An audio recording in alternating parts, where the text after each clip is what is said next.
Fala, senhoras e senhoras do universo, cá estamos novamente para mais um assunto interessante que pode agregar na sua vida, e hoje a gente trouxe um sábio para trazer sabedoria a todos nós, certo? Estamos aqui hoje com o Josué. E aí, Denis, tudo bom? Muito obrigado pelas palavras, né? Um sábio é um grande exagero, mas é uma honra Tudo estar bem. aqui, né? Beleza.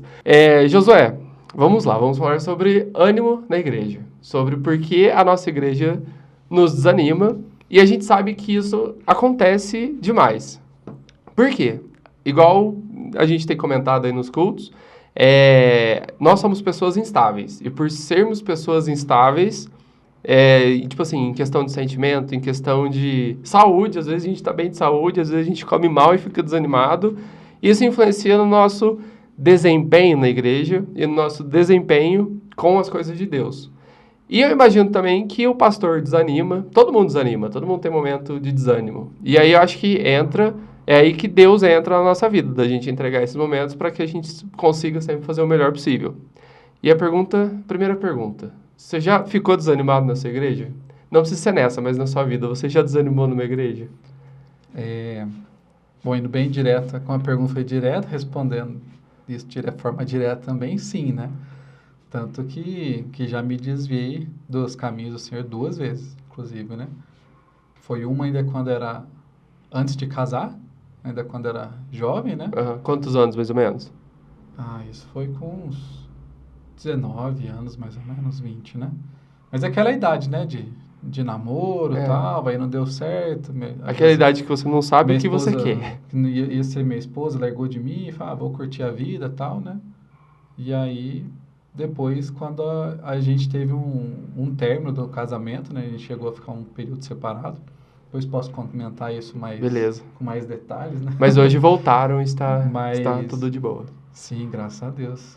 Mas, assim, nesse sentido, sim, né? Tanto que é o que muitas pessoas falam, né? Quando você chega ao ponto de desanimar da fé, cair na fé, ou seja, deixar de frequentar a igreja e fugir de tudo aquilo que é relacionado à igreja, você não foi naquele momento que você esfriou, não foi aquele momento que você ficou desanimado, né? Aquilo ali só foi o ato consumado, vamos dizer assim, né? Só foi o reflexo de algo que antes já estava vindo de forma errada, né? Já estava desanimado, entendeu? Beleza, Mas, tipo, já vem de uma atitude suas, comportamentos seus, ou de outros membros da igreja que vem te desanimando, e você parar de ir ou se desviar, só a consequência final. Pode falar. Não, o que eu diria assim, nesse sentido, eu acho que é sempre importante a gente olhar, a responsabilidade é nossa, né? Sim. É minha de desanimar, é minha de tomar uma decisão de não querer ir mais à igreja, de não querer ter uma vida com Deus, né? Os que estão ao redor, eles podem contribuir, mas não devem ser sempre não deve ser o motivo da justificativa, entendeu? Não deve colocar a culpa neles, né? Vamos dizer assim. Justo, no fim das contas, a atitude foi sua, não foi deles. Exato. Vamos falar sobre a primeira vez, então, que você desanimou da igreja. Tá. A primeira de todas. Você estava com 20 anos, certo? Com 20 anos, a gente tem dificuldade de entender o que é bom e o que é ruim, porque a gente vê o que é bom como algo instantâneo. Tipo, é bom para agora, então eu devo fazer. E a gente... Não é nem que a gente não pensa nas consequências. O pensar nas consequências nem, tipo, existe na nossa cabeça. A gente nem pensa, basicamente. Quando você desviou a primeira vez, defina desviar. O que é desviar naquele momento? Eu assim, um pouco antes, eu nasci num lar cristão, então minha formação, minha base sempre foi muito forte nesse sentido, né? De realmente ir à igreja, de aprender a palavra de Deus, de viver a palavra de Deus. Minha adolescência, inclusive, foi um período muito importante que hoje me deu uma base muito grande para o que eu sou hoje, né? Mas eu vejo assim que o fio entre essa questão de você ser um cristão desde do berço, por exemplo, e você frequentar a igreja, e você participar no sentido assim, eu sempre fui envolvido com escola dominical, fui envolvido com louvor na adolescência, então a gente era assim daqueles adolescentes que iam na igreja para lavar a igreja. Tava O lá último para a ir tocar, igual hoje. Aham. Né? Mudou nada. Acabou o culto, tem pipoca no chão, vamos lá varrer pipoca para não ir embora. Na adolescência era a mesma coisa. Aham. A gente sempre esteve na igreja para tocar, mas para lavar o banheiro, para passar o lustramóveis em cima do banco, para os irmãos sentar e escorregar, né? Essa era a nossa medida. Se sentava e o banco levasse a pessoa com o escorregador, tava bom, né? Tá bom. Alinhar o banco certinho, que o pastor gostava, ficava tudo alinhadinho, né? Tudo. Mas enfim, era... Mesmo tendo esses compromissos... Mesmo tendo isso. Aí qual que é o fio? Qual que é o perigo, né? Eu lembro muito bem que uma vez, ou talvez várias, mas eu lembro do pastor Nadir falar, né? Que foi o pastor da nossa adolescência. Inclusive, um abraço para que ele assiste, né? Assiste aí, pastor do Nadir. Pastor Nadir. Não sei se vou falar a pronúncia correta, mas Lautenschläger, né? É um sobrenome alemão bonito. Ah, é? Né? Ah, legal. Chique. Boa. Mas o filho dele também, muito gente boa, o pastor Moisés, o Davi, né? Um grande abraço aí. Isso aí. Depois manda para eles o vídeo. Mas assim, então minha adolescência, inclusive, foi nesse período, né? Mais forte foi na igreja do pastor Nadir, que foi a igreja Missão Boas Novas, né? Mas ele sempre pregava e falava muito assim que o namoro na vida do adolescente, do jovem, ele é um fio de cabelo, né? É algo assim que entre o pecado é um fio para quem está namorando, né? E de fato de fato eu comprovei isso na minha vida, né? E eu acho que depois... E não precisa nem estar namorando. O buscar um relacionamento na adolescência... Exato. Ou a relação de beijos, somente. É algo muito difícil É algo difícil de lidar. Algo sexual difícil de lidar. Hoje eu olho assim e falo, cara, o pai da minha esposa deixou ela namorar comigo quando ela tinha 13 anos. Eu tenho uma filha que vai fazer 15 esse ano. E não... Eu olho e fico, cara, como assim que ele deixou namorar? Tipo... O que o pai tinha na cabeça? Tinha nada na cabeça. Aquela geração vinha com a bagagem, tipo assim, tinha filha aos 17, também tem isso, mas você vê assim que é um limite muito perigoso, porque se você tá namorando, vamos supor, tá tudo bem, não estamos falando de pecado, mas está namorando, larga da namorada, o que você vai fazer? O que os adolescentes jovens fazem? Não volta pra igreja. Sai da igreja. Um continua e o outro vai para outro lugar, ou sei lá se vai, mas já é um primeiro problema. Sim. Né? E o segundo é quando realmente, vamos supor que no namoro se descobre muitas coisas, principalmente nessa idade da adolescência, do final da adolescência ali para começo da juventude, né? Dos 18 ali pro... Tanto o teu corpo pede algumas coisas novas... Exato. Do que como existem as coisas novas. Vamos dizer assim, é natural. É natural. Né? Deus nos fez assim, com desejos, com vontades, tudo, mas o que não é correto é muitas vezes você namorar no momento errado. Eu pergunto hoje, por exemplo, se a minha filha quisesse namorar, eu falo assim, mas vai namorar pra quê? O que você vai fazer com esse namoro hoje? Vai servir pra quê? Justo. Você vai casar? Não. Aí eu te falo, pra que vai namorar então? Nem você decidiu... não tem um propósito.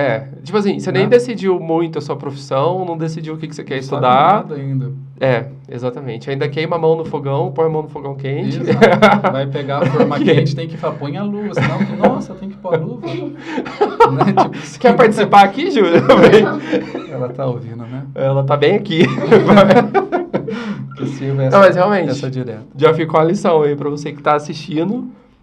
Josué, com seus 20 anos, na base dos seus 20 anos, teve o seu namoro, e às vezes não se aplica a você, às vezes você não tem namoro, às vezes você tem apenas uma vontade de ficar com alguém, mas é bem pontuado.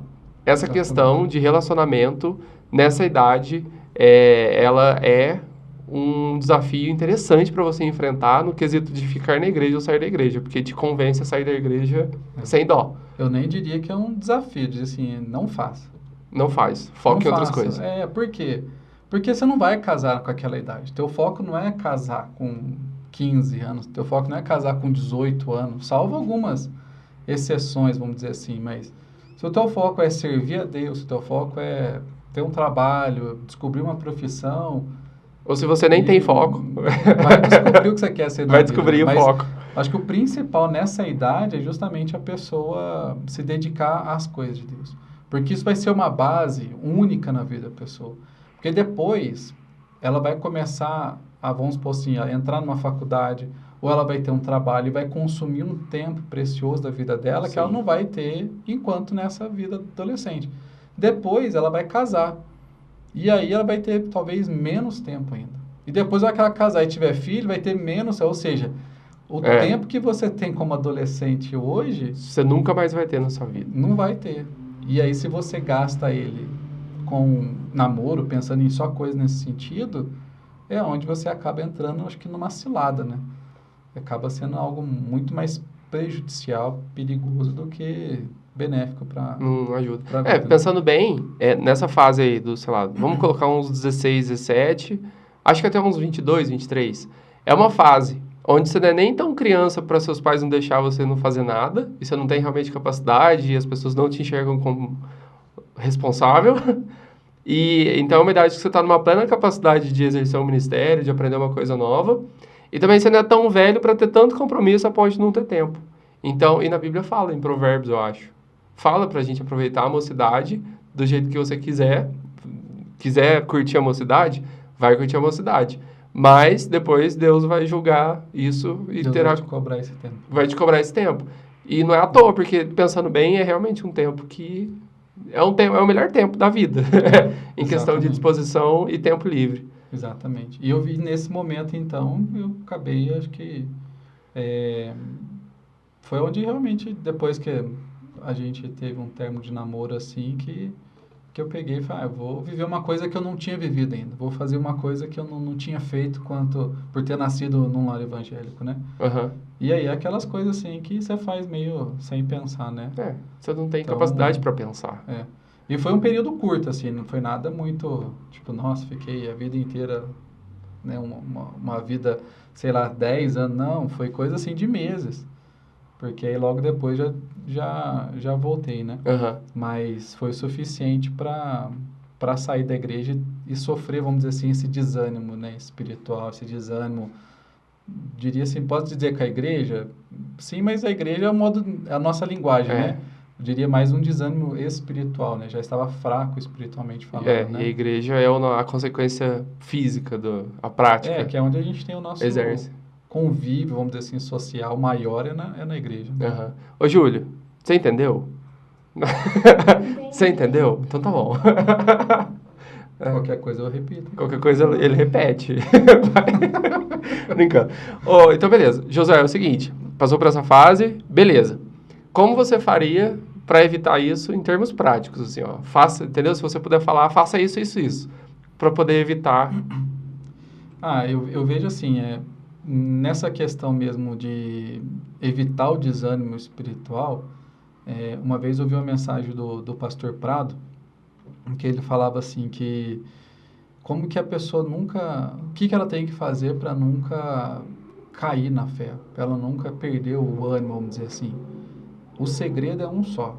É todo dia você se renovar na presença de Deus.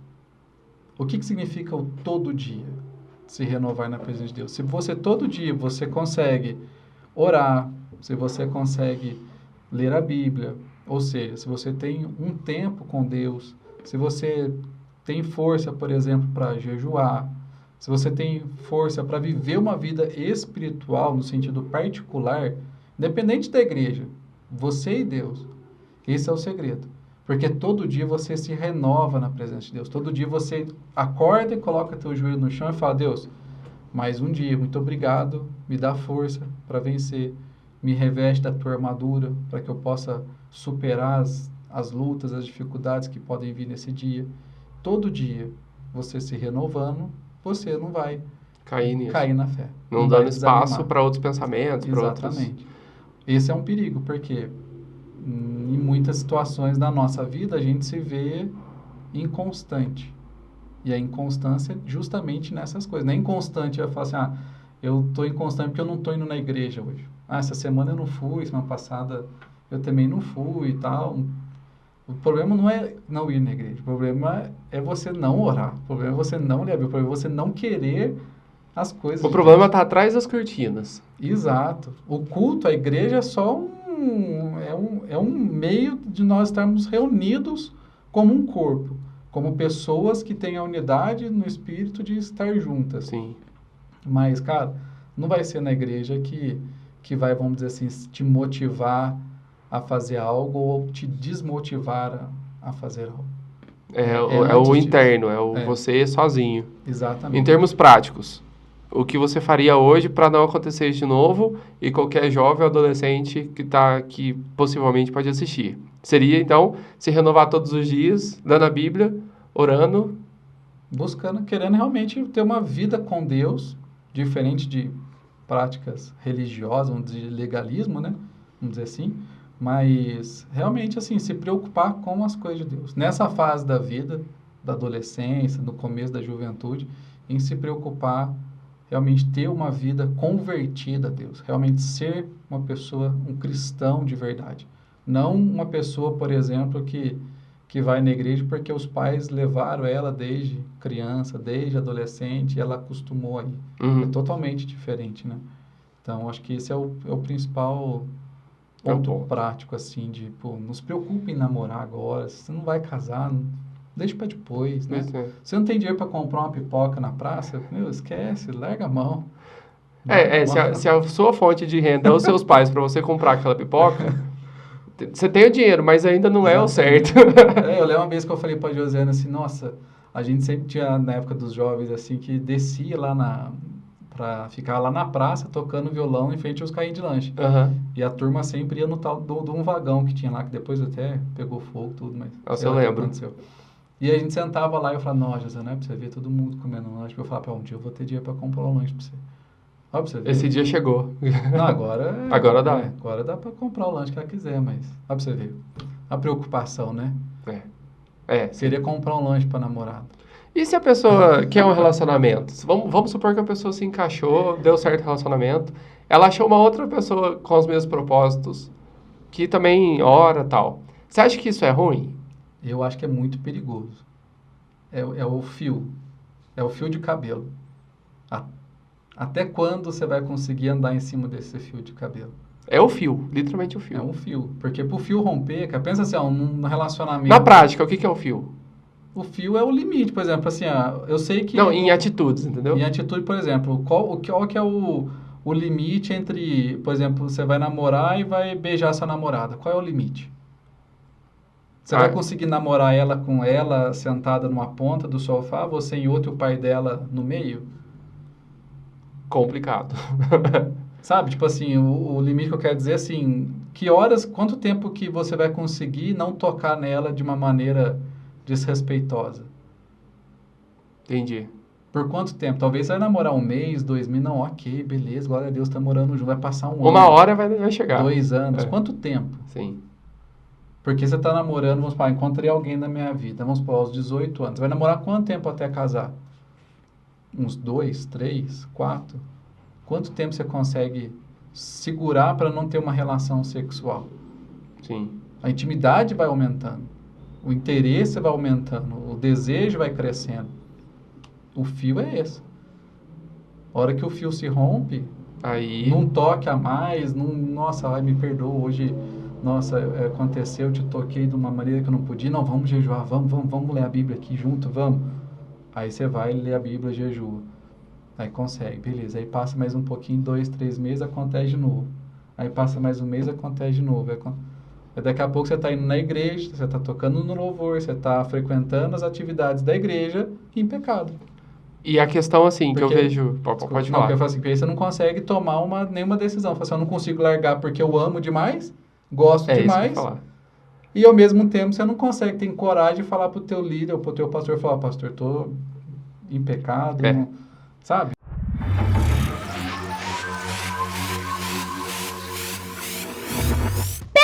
Peraí, pessoal, que eu tenho um recado para vocês.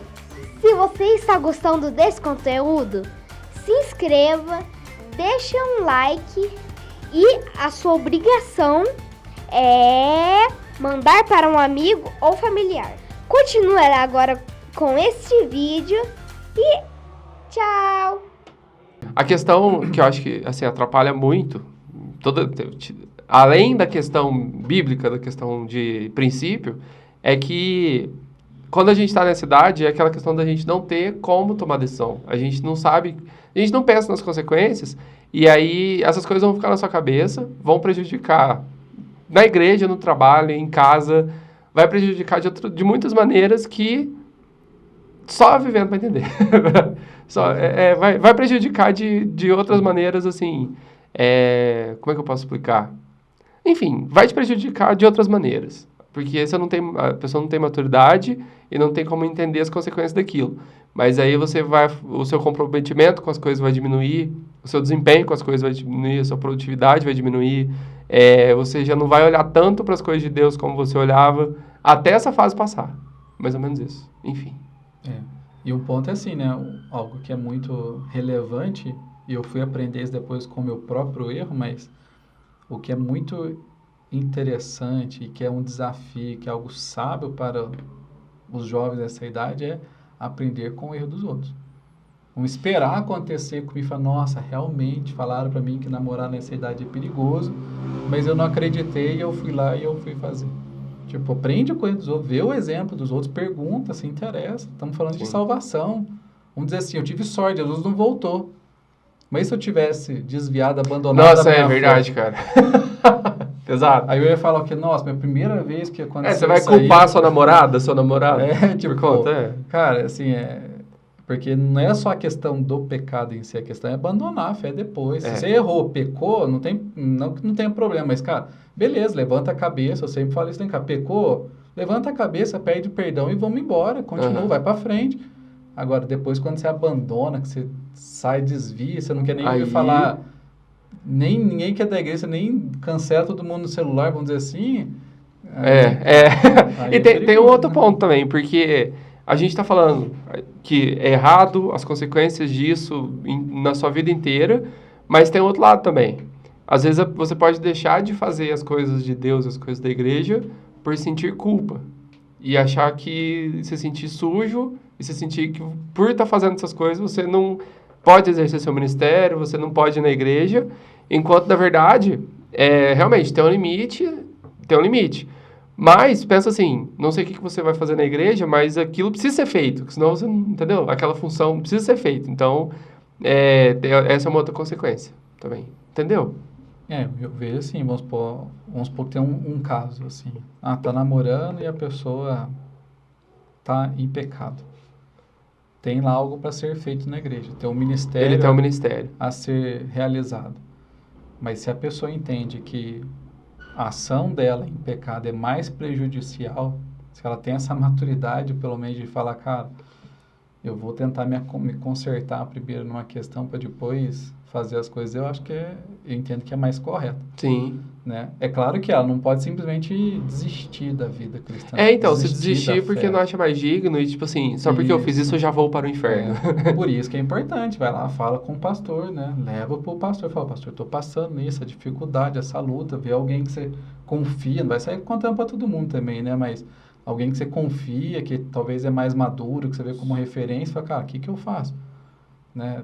Para poder sair dessa situação. Sim. Porque o importante é assim, realmente lutar.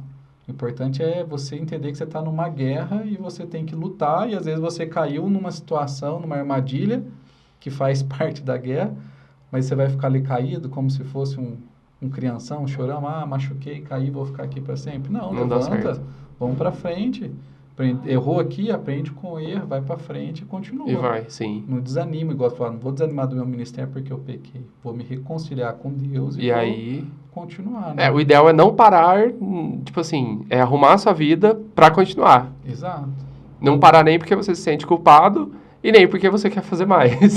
Exatamente. Você quer continuar fazendo aquilo que é errado e que te traz consequências ruins. Exatamente. Aí a gente falou de consequências externas à igreja que nos desanimam, certo? Por exemplo, namoro, relacionamentos externos à igreja nos desanima. Eu acredito que hoje, na idade que a gente tem, já não é tanto um problema. Acho que mesmo se eu tivesse solteiro, acho que eu já não teria esse problema mais, porque essa idade passa, essa idade de querer uma pessoa, passa de boa. Mas, vamos falar agora de fatores internos à igreja.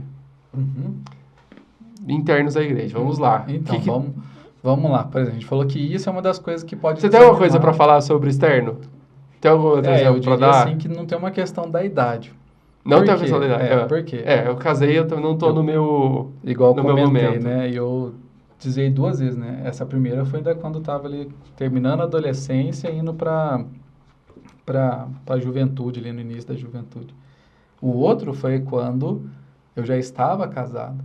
Já tive então um realmente tempo não de tem a casado. questão da idade. Mas apesar que isso foi novo ainda também, foi uns 25 anos. 25? Ali, 25 é novo. Mas você vê que ainda assim, mesmo depois de casado com o filho, depois que a Josiane teve um momento assim de divórcio, literalmente, né, falando, eu fui de novo e falei, cara, sabe, vou viver minha vida. E aí foi um período um pouco maior, foi quase um ano. Então O vou foi- viver sua vida é viver fora da igreja, Viver geralmente. fora da né? igreja, Você, é. não- Normalmente, você fala, vou quando um viver minha crente- vida. vou É ver a minha igreja vida o problema. No sentido assim, tipo, cara, eu não quero mais ficar preocupado Você tem em ensaio. orar, em É. ficar preocupado em ler a Bíblia, em ficar preocupado em lutar contra o mundo, em lutar contra quaisquer desejos. Eu quero viver minha vida, eu quero... É o que o mundo prega hoje, vamos dizer assim, a linguagem hoje para as pessoas, para os jovens, assim, o importante é ser feliz. E eu queria ser feliz. Eu queria ir lá no Santa Rosa, lá, que na época era Santa Rosa ainda. Bom tempo. E, Ó. e sentar lá e beber o que eu queria, ficar com os amigos e tal, e dançar, se ia conhecer alguma garota ou não, não importava, o importante era estar ali curtindo aquele momento. Então, assim, ou seja, o mal disso é não me preocupar com a vontade de Deus. É não me preocupar se aquilo realmente era a vontade de Deus para minha vida ou não. Tanto que uma vez a Josiane até comentou que ela estava numa dessas baladas aí, e o cara, o segurança da noite lá da casa de show lá, falou para ela, olha, volta enquanto há tempo. Ah, E ela nunca nem Boa. tinha visto o cara na vida dela. Ou seja, né, qual que é o problema de estar ali dançando, curtindo, aproveitando a companhia dos amigos e tal? A questão é, cara, essa é a vontade de Deus para minha vida? Isso aqui está me fazendo ficar mais próximo de Deus ou não? é Então, difícil. Então, independente da idade, é um risco ainda que ocorre, né? Então não tem essa questão da idade. Eu acho que não. É, acho realmente que- não tem. E mesmo se não for mulher ou homem, é outra coisa. Acho que o problema são, às vezes, as circunstâncias que nos fazem Trabalho. animar ou Trabalho desanimar. Trabalho também, né? O trabalho, você fala de Não, financeiro, é, assim? o trabalho também é uma coisa que pode te desanimar, um fator Ah, externo. Sim, sim, com certeza. Eu sou um desses que vive nessa luta aí. É, mas você Esse consegue. hoje, você inclusive, é o consegue. meu maior conflito de vida, né? Depois, justo. Você tem um lado resolvido, mas o outro... Esse é o meu maior conflito, de saber, por exemplo, olha, eu sei, na teoria, vamos dizer assim, que o trabalho não pode ser a primeira coisa na minha vida. Desde criança você aprende isso, fala assim, Deus tem que ser a primeira coisa na tua vida. Quando você casa, a família tem que estar ali, Deus no meu coração em primeiro lugar, mas a família ela vem antes da igreja, inclusive. Porque não adianta nada eu ser uma pessoa super boa na igreja e em casa ser um mau exemplo. Sim, com Ser certeza. um péssimo cristão. Então, minha família vem primeiro, depois a igreja e tal. E eu sei tudo isso, teoricamente, assim, né? Mas Só que aí chega seu chefe e cobra o Só que aí relatório chega domingo, na prática, meio-dia. aí você fala, cara, meu contrato de trabalho é das 8 às 5. Aí eu falo assim, cara, eu trabalho das 8 às 7, das 8 às 8, todo dia. Aí você fala, pô, mas que horas que eu vou ter força para poder fazer alguma outra coisa? E aí é onde você começa a entrar em outros conflitos, em outras situações. Se lá na adolescência o problema era dificuldade, não sei se eu namoro ou namoro, nessa vida adulta teus conflitos vão ser outros. O fato é que eles sempre vão existir, né? Seja pelo trabalho, seja no casamento, seja em qualquer aspecto, né? E essa circunstância, inclusive, é que ela vai ser um ponto-chave, né? Ah, hoje eu estou desanimado da minha vida, hoje eu estou desanimado com a igreja. Aí eu acho que é onde a gente entra, realmente, será que esse é o problema? É, justo. Será que os problemas da vida é que vão te fazer ficar animado ou desanimado em ir à igreja, por exemplo? Né?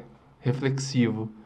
É. Mas, você tinha comentado que hoje, se você fosse um adolescente e um jovem, a questão é você se renovar sempre. Mas hoje você é um adulto que, igual você falou, tem uma carga de trabalho fora, na empresa que você trabalha, bem alto, certo? Alto.